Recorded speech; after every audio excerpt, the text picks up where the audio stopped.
What's the lesson here for people who feel like government is too big and too broken to fix? If you can't change the two most obvious things, you have to optimize your change literally everywhere else. People are weaponizing a democratic process specifically to slow it down. I literally took my laptop and went to the food court and started going up to people.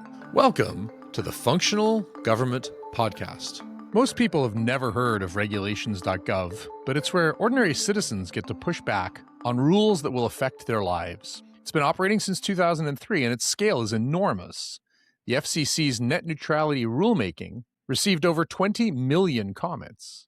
Yet of those 22 million, the New York Attorney General labeled 18 million as fakes. One college student filed 7.7 million comments in support of keeping the rules, while internet service providers paid consulting firms $8.2 million to generate opposition content. The EPA's Clean Power Plan drew 4.3 million comments. Canada has its own version of this called the Canada Gazette. Most people don't know about it, but publishing something in the Gazette is considered official notice.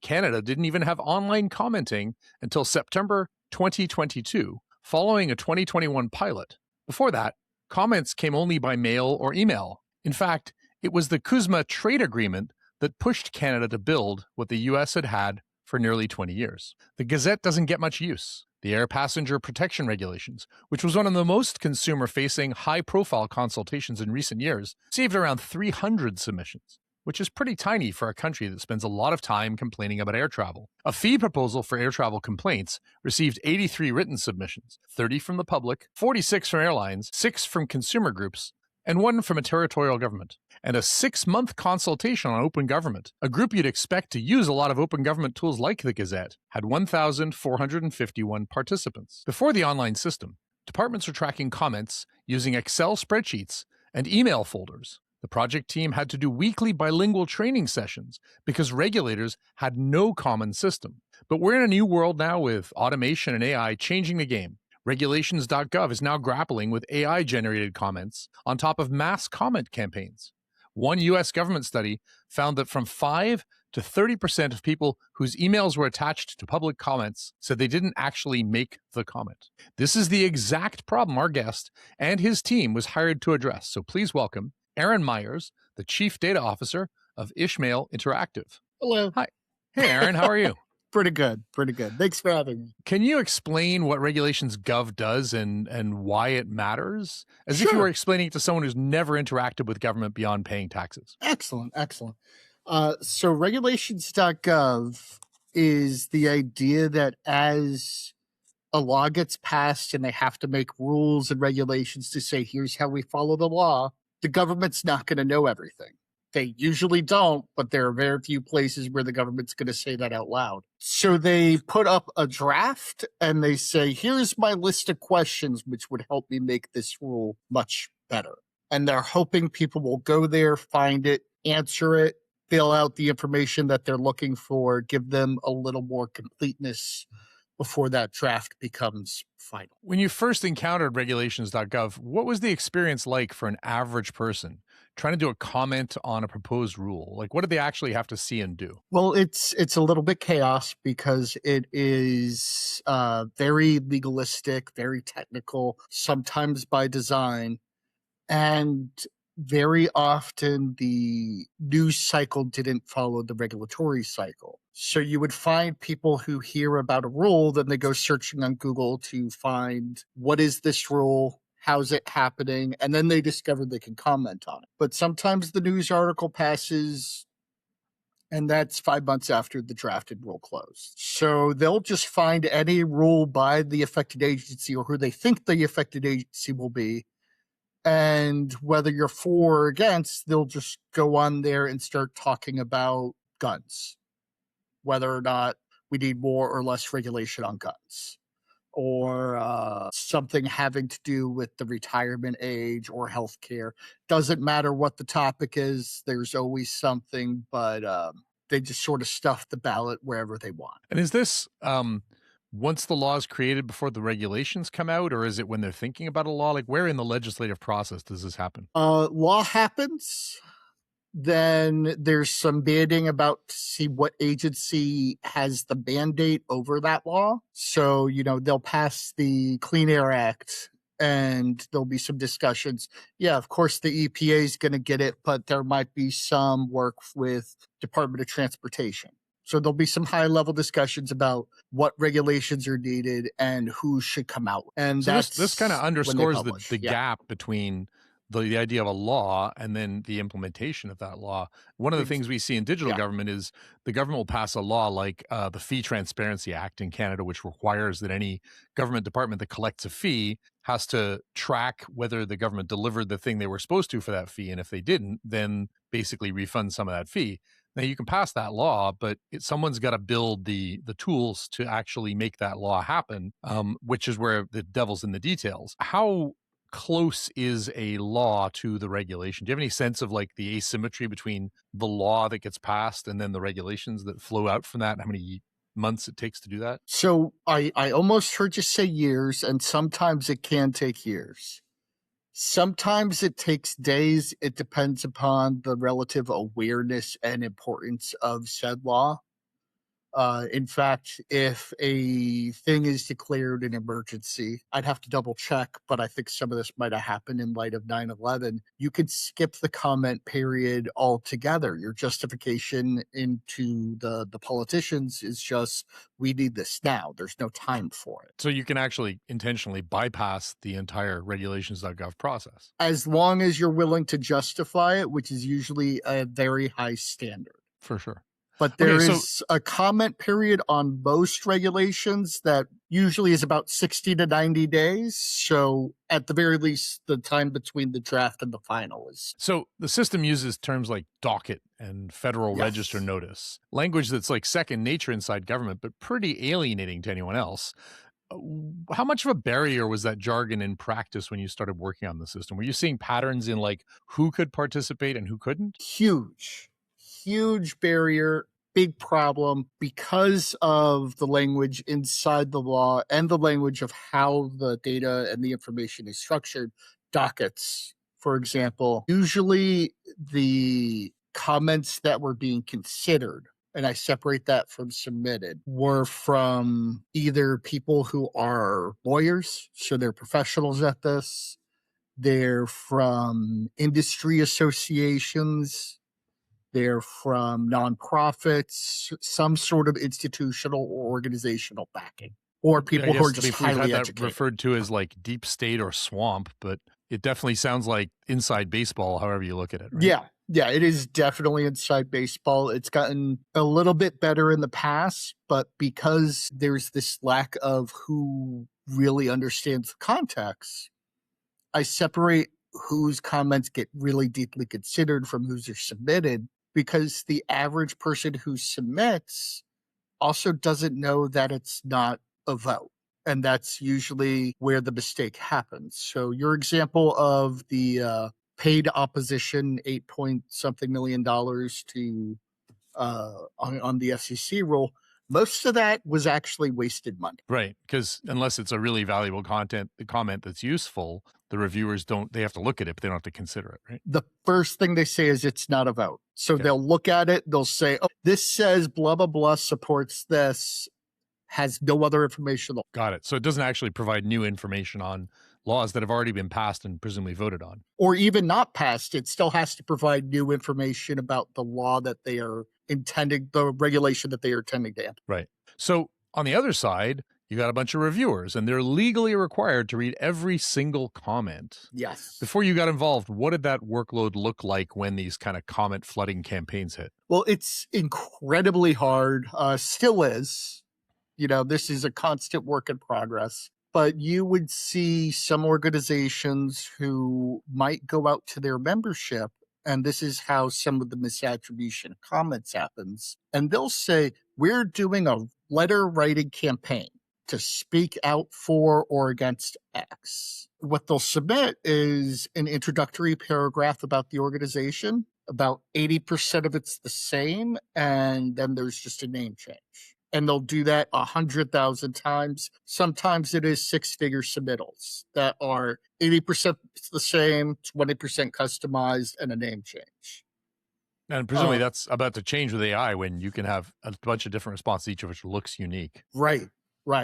That is very true. But the possibility of having to sort all these things and making sure that in the sorting there wasn't something critical in that 20% was costing agencies millions, tens of millions of dollars in some cases Wow. in lawyer fees.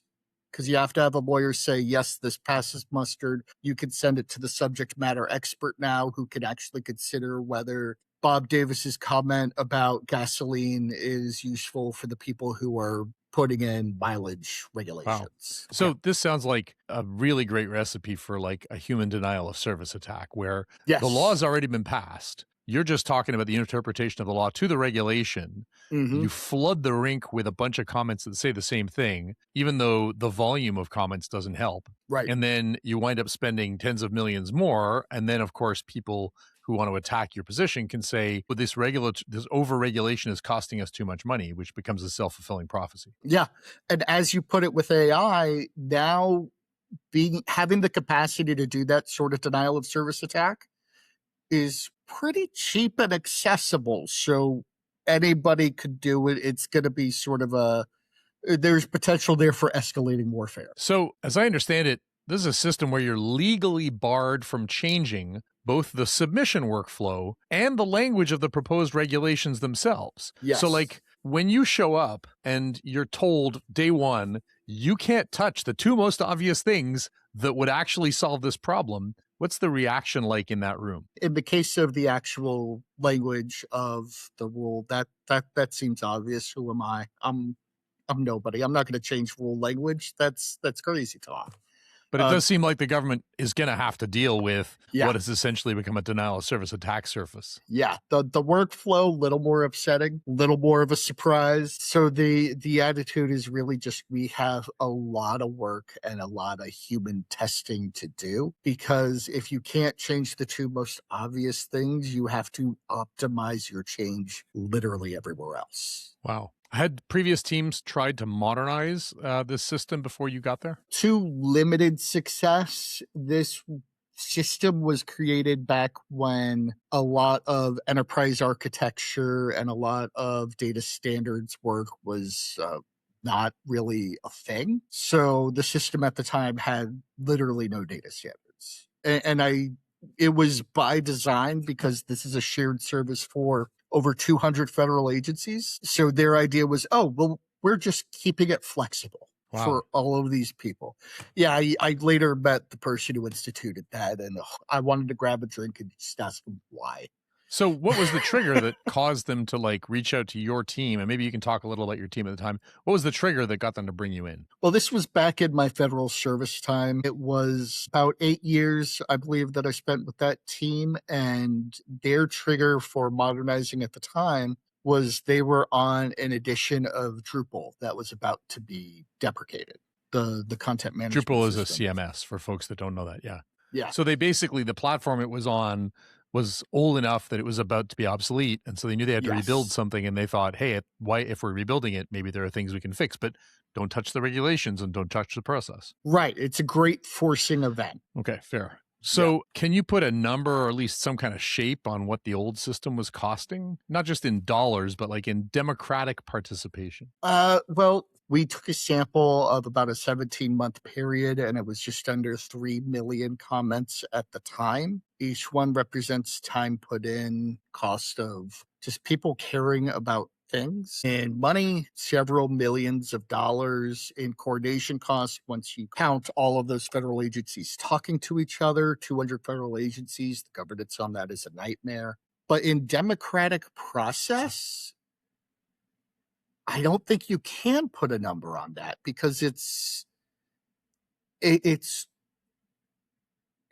200 federal agencies. It's nearly every rulemaking the federal government has. And most people, even today, even doing those kind of numbers, do not know that they have a right to add input. Yeah, and it seems like, I mean, I look at the feed, the feed being like when you scroll Instagram or X or whatever you're scrolling, YouTube, a feed is like a system for curating things at scale. You can upvote something, you can retweet something or repost it, you can block it, you can DM the person to narrow the communication, But a feed is like a tool for millions of people to decide what's interesting and important. Even Reddit, right? You just upvote, downvote things that bubble to the top, divided by how long they've been there, kind of gives you a sense of what's interesting. These are all mechanisms for processing information at scale that are at least somewhat resilient to attack. Right. And they're much more accessible to the average person. You can imagine that you would go in and, say, these are the things I care about, and see the laws that are related to what you're doing, and, retweet or upvote or downvote the comments you like and add your own comments.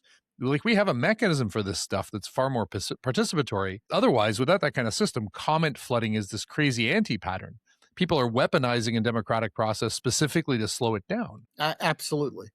And sometimes it works. So does it actually change outcomes, or is it just friction? Sometimes it changes outcomes. It's not very common. Usually you'll see small things like extensions on rulemakings due to in a few rare instances, it's been because something didn't publish on time, or they weren't able to put an update out on time, or there was downtime in the system. In the history of the system, it's been up maybe 99.9% of the time, but when it goes down, you have to legally extend the rulemaking period. Interesting. Yeah. And so your team, you were at like 18F, Government Service Administration stuff in the federal government in the US, had a particular way of working, really focused on like human-centered design in a government context. Yes. How did that help you to figure out ways that you might fix it without changing either the wording, the legislation, or the process? So the thing that I did was I literally took my laptop and went to the food court and started going up to people. Hey, I'm testing this. I want more information about that. Can you tell me about it? Usually feds, because you can only bother so many public citizens with the same. I was going to say, it's like Jonathan Haidt used to say that all psychological research was weird. Western, educated, independent, democratic, and rich, because all of the studies done at universities were done on university campuses. So he would like try and reproduce a study at a McDonald's 3 miles from campus and get a very different result. Your first round of sampling, you're already talking to people who are like inside the beltway. They're already baseball players in your inside baseball game, right? Yes, that happened a few times. Then I would go to conferences and sort of walk out from the hotel there and try to meet people. But the other part of that is when you talk about federal employees and other people you could test with, it doesn't have to all be beltway people. Make sure you get the security guard. Make sure you get the lady who's literally at the register of the food court. Still counts, still good information, still the exact kind of demo that has every right to use this tool. And so you would walk up and like open your laptop and say, hey, here's a potential regulation on something. How would you like to comment? Is that the approach? I would give them scenarios that are more along the lines of, you just watched a news report and it mentions this regulation that is going to happen. You get curious, you want to add your input to it, you start off at Google. Sometimes I would start from the search engine. Find out where to comment, how you want to comment.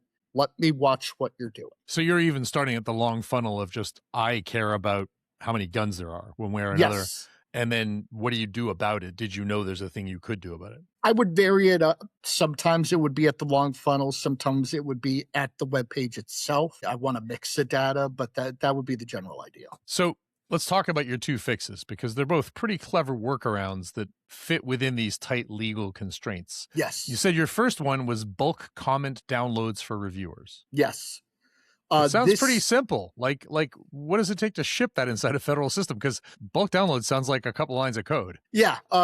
Ordinarily, it would be pretty simple. I don't want to take sole credit for this idea. It was an idea that a lot of people needed and a lot of people requested. And at a certain critical depth, you just say, if this many people are asking for it, it must be for a reason. And the bulk download of comments during the Drupal modernization is a little more difficult. So let me understand. The reviewer had to be on the system, look at one thing, then like click close or save or whatever, go to the next one. They couldn't look at them outside of the original system. Is that right? Yes. How did that affect their productivity? Oh, it's horrible. It's horrible, especially because very often you have related regulations. And within one regulation, you can have dozens of documents itself all in that one docket. And usually you have the majority of comments on one document, but not necessarily. So you have this separation of data where you're trying to find all the comments about rulemaking. You might have to go to another rulemaking. You might have to go to multiple documents. It becomes sort of a mapping name. So it sounds like the tool was made to let you review an individual comment, but not for the analysis of feedback across comments or synthesis of any kind. There are some tools that were and are used that help you find the highly copied comments, the ones that are 80% similar. You sort of move a slider to 80%. It shows you that 80% language, then it highlights the 20% as you go through it. But in terms of getting mass sentiment analysis or breaking things up by topic or categorization, largely weren't there. It does seem to me like one opportunity to do this would be, if you can't replace the existing system, create a parallel system. And I've seen Yes. tools like Polis that are sort of designed for at-scale commenting where you pick your position on something or whatever. Or the Society Library has a thing where they take a topic and they break it apart into all of the different debate structures. Did anybody talk about building a parallel system to this one so that you were still respecting the letter of the law with regulations.gov, but then building another more analyzable system to kind of get the zeitgeist or the vibes from people? It's been talked about. I wouldn't be surprised if even today it was still worked on. This is something that's sort of always been in the background of the discussion. I'm sure they probably are still at the very least considering it, if not actively building it. There's a few difficulties there. One difficulty is the fee structure with how they pay for the service. There's 200 federal agencies, but the ones who really produce the majority of regulations are very top heavy. And when you have a shared service where there's only a few who do most of the demand and everybody else who might produce one or two regulations, paying for any sort of thing like that always raises the debate of, well, why isn't EPA covered? Got it. So you have to bill people according to usage, and there are a few big users that get to dictate the roadmap and stuff because that's the service they're paying for. Yeah, you either bill them according to usage or you try to spread it out, but you're going to have the complaints there of why am I footing the bill because EPA produces so many rules. I keep mentioning EPA only because they do produce a lot of rules. That's an observable fact. But either way, it makes trying to get additional funding for any fix, any parallel system that isn't going to be shared equally a major debate topic and something that is very often hard to approve. So the second fix that you had is a little more subtle, restructuring the underlying data to reduce the exposure to jargon without actually rewriting the regulations themselves, so you're not violating the law. Can you unpack that a little? Like, what does restructuring the data mean in plain terms? De-emphasizing the word docket. That was a big start. Once again, if you don't get involved with court or cases or the legal system too often, you don't know what a docket is. It's a folder. And really, if I had the magic wand for a day, I would have just called it a folder myself. But we have government people who also use the system and they get attached to their vocabulary, so it becomes a big to-do. But it's a folder that you put documents in. That's more or less it. So doing that, making sure that the search is indexed so it's primarily by document and looking up the keywords and the subjects and the metadata of the document as opposed to the docket first is a big step in that direction because it means when you get a search result and you go there, you're in a document, you're in that area, that level of data that you understand, and you might not know what a docket is, but you'll understand the UX of it. And Sure. that'll help you navigate within it. You still got to keep the words there, but you can show people something they'll understand and connect with first. Yes. And you can make it easier for the reviewers to pull down many things at once and analyze them themselves. Although it does seem like the analysis tools are kind of far behind. There's like an asymmetry here where the commenters are allowed to use whatever automation they want, and the the reviewers have to, pull out a piece of paper and read it. So it seems like you're pretty stuck there. They're behind, but they're getting better. Then there's the API layer for outside groups. You have this data is public, right? And so while your hands are tied, the hands of civic organizations that care about these things are not. So you basically said, we can't simplify the language, but we can make it easier for other people to simplify it for their communities. Was that something you framed as a workaround from the start, or did it kind of emerge as you were designing this stuff? It emerged because we were already getting a lot of headless browser submittals, people who were just sort of automating mass submittals. So can you clarify what a headless browser submittal is? Yeah. Because you're doing the inside baseball language there. Yes, you're right. You're right. Sorry about that. So basically, it is people who would send all of these comments over to us in a very automated and packaged fashion in such a way that it didn't even go over across a browser. It's just sort of computer to computer.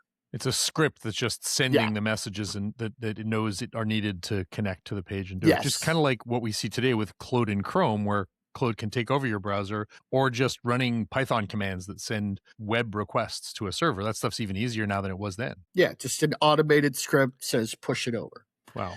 We were already getting a lot of those, so many that you could see the dip in the system's performance or its traffic at times when there's because they're using a web server that's designed for humans, but they're hammering it with a machine. Okay. Yes. And when we looked at who was doing it, there's some very legitimate organizations who are doing this. They have a legitimate business need to send over many at a time. So can you give me an example of that? Is that like Ducks Unlimited had a thing on its website and now it wants to upload all those comments to you, or what is that? Yeah. So we would get a veteran service organization. So somebody who's trying to represent veterans from the military across the country to make sure that a regulation establishes their correct benefits for healthcare. I don't want to name specific names or anything like that, but what they would do is they would collect information from their membership, which is tens of thousands, if not hundreds of thousands of people. And they would say, okay, we're going to send you out this form. They're going to change your prescription costs, throwing out hypotheticals here. Fill out this information in this form, add your name, we'll push it forward. And they want to make sure these people have a maximum amount of time to fill everything out, to put in the data that's required, and to send it to them. And if they're going to squeeze as much time out of that as they can, they need the quickest and most automated way to then send it to Regulations.gov. I think the normal reaction would be, hey, I've got this website. Machines are using it. It's designed for humans. Let's make it as hard as possible for machines to use it. And websites today have these things like the robots.txt file that are basically instructions that say, hey, you're a computer, you're a Google crawler or whatever. You're not a human. You may not use this website in the way a human would. So there's a bit of an arms race, right? Yes. I know that Cloudflare, one of the big content delivery companies that protects sites, has a thing they call a bot labyrinth, which is quite literally when it thinks you're a bot, it sends you into a bunch of generated pages full of nonsense to confuse you, right? So there's this very adversarial relationship between websites intended for humans and machines. You showed up and said, counterintuitively, we think we should make it easier for machines to use this because they're going to do it anyway, and this will solve some of our performance and load problems. Is that right? They're going to do it anyways. For most of these anti-bot steps you can take, there's very publicly searchable and findable ways to beat them. So if we start implementing, some sort of scheme to CAPTCHA, click on all of these buses in this picture or something like that, we had accessibility problems and we only put up a problem that the cheaters could solve. Interesting. Yeah. So you make it so hard for a machine that you've made it hard for humans. So let's skip that. Yeah.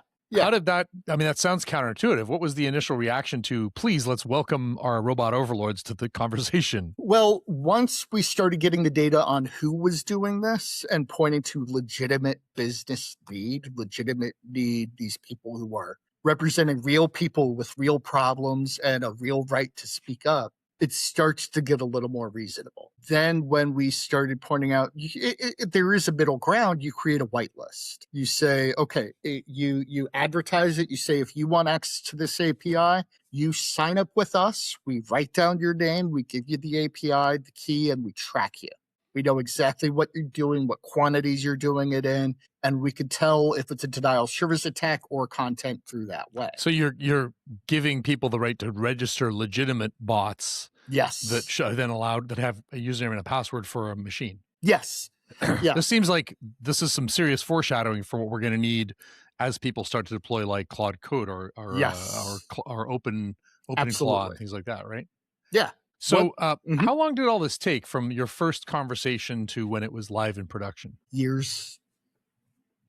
Years. Took years. There's a lot of things happening in the middle of the modernization, a lot of budgetary problems. And then there was the FCC rule, which created a tidal shift in how this entire process is seen. Because when net neutrality came out, there were people who were not just sending automated comments, they were sending automated comments posing as other people in numbers that the government had probably never seen before. In some cases, even pretending to be congressmen who were sending in comments. I guess when you make a law that nerds care about, nerds are going to nerd, right? Yes. Yeah.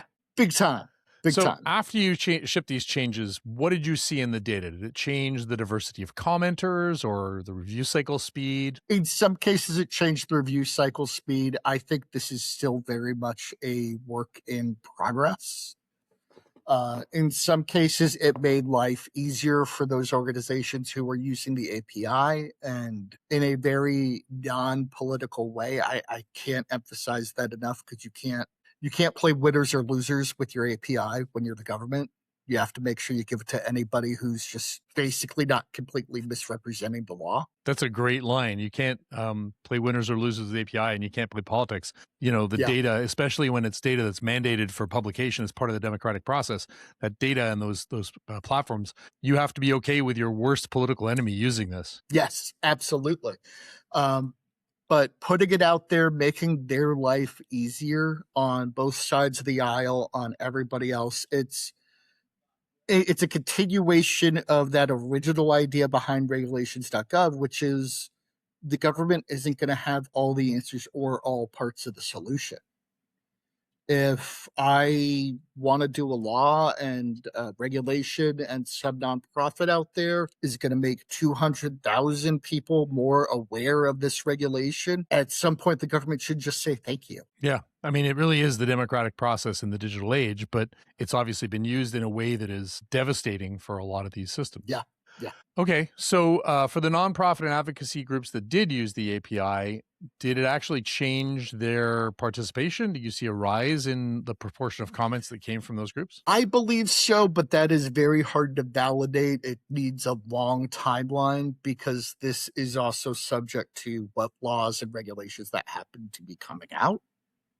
So a net neutrality is going to cause an uptick in that contribution of comments, irregardless. Sure. Anything that surprised you about the results and the impact? I think the thing that surprised me most is, and I think you latched onto this very quickly, is the need for some sort of parallel system or better analysis tool to keep going. This is by far not a solved or done problem. Well, it used to be Mr. Smith was going to go to Washington, right? Or Ottawa, or wherever he's going. And now it's everyone is in their phones doing it. So much of government was created with this idea that the citizen would connect to a government person on an individual basis. There was never a sense of scale. There was never a sense of automation. There was never a sense that the citizen would have access to these things themselves. I mean, it seems like this is the kind of thing where in a reasonably advanced democracy, if you cared about, for example, childcare, you could set an alert to find out about any time that any legislation was being passed where the regulations around childcare might change, and then you could go and comment on them, right? Yeah, yeah. And what really sort of then surprises me, what fell out of this when we started taking a critical look at what goes into the system, what people are submitting for, is also the federal end.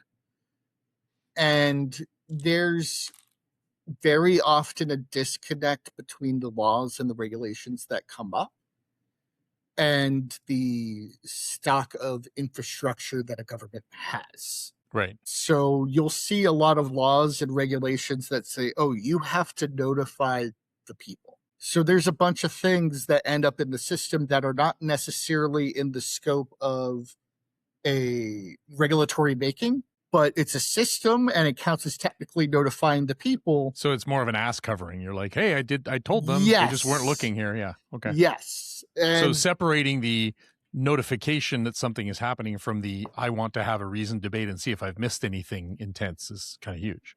Enormous. Wow. Yeah. It does seem to me like it would be fairly easy, given that you have an API, for someone to register as a legitimate connector via the API, for them to create a website where any person could go and say, I'm interested in these things, for them to scrape the dockets, match them to things people are interested in, send those people a message, have them click to the website, show them just the things they want, maybe even translate it out of jargon, fill in the stuff, and then send it back to your website. Like, we don't have to wait for the government to do that. I wrote a thing a couple of weeks ago called The Machine Fights Back about how humans used to have to grind up against the machinery of government. It seems like it'd be pretty easy to build a publish and subscribe model for people that just made these things transparent and let you comment on them. Yes. 100% agreed. It's a good business model. Business model. These days you can just do it for free. Like, I don't want to make money from it. Well, it's a good... When I say business model, it's more in terms of it's a good thing you can do to drive a result. Money or not, I know people who have been looking at doing things like that, lobbyist organizations, nonprofits, who really just want to have a better dashboard of government things that their people can care of. And there's no way for me to find out what happened to my comment, right? Usually what will happen is they produce a final rule, and it will, to some degree, address the comments received.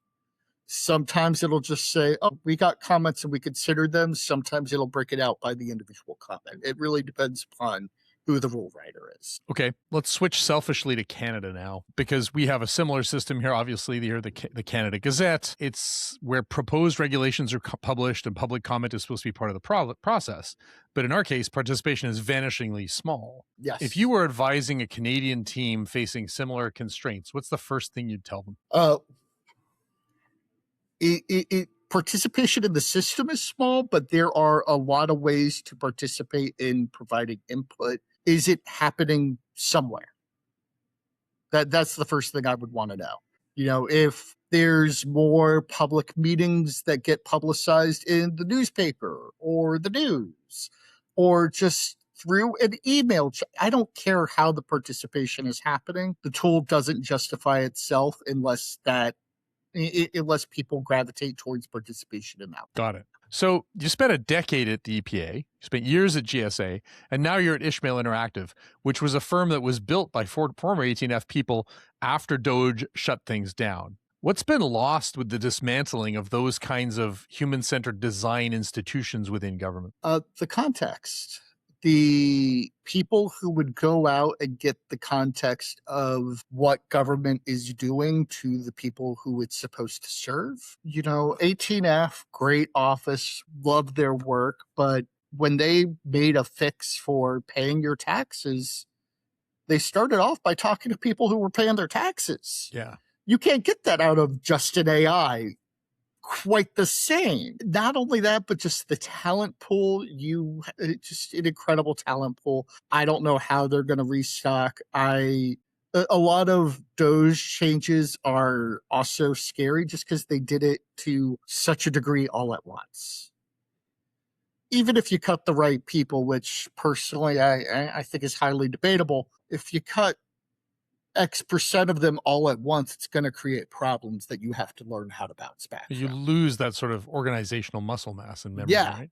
Yeah, absolutely. So Regulations.gov is a case where you couldn't change the law, you couldn't change the language, and you still found a way to, in theory, make democracy more accessible. What's the lesson here for people who feel like government is too big and too broken to fix? You have a part in it. And that's the thing I love about Regulations.gov, and that's the thing I love about the human testing, is there's usually somebody you could get involved with and relay your experience to.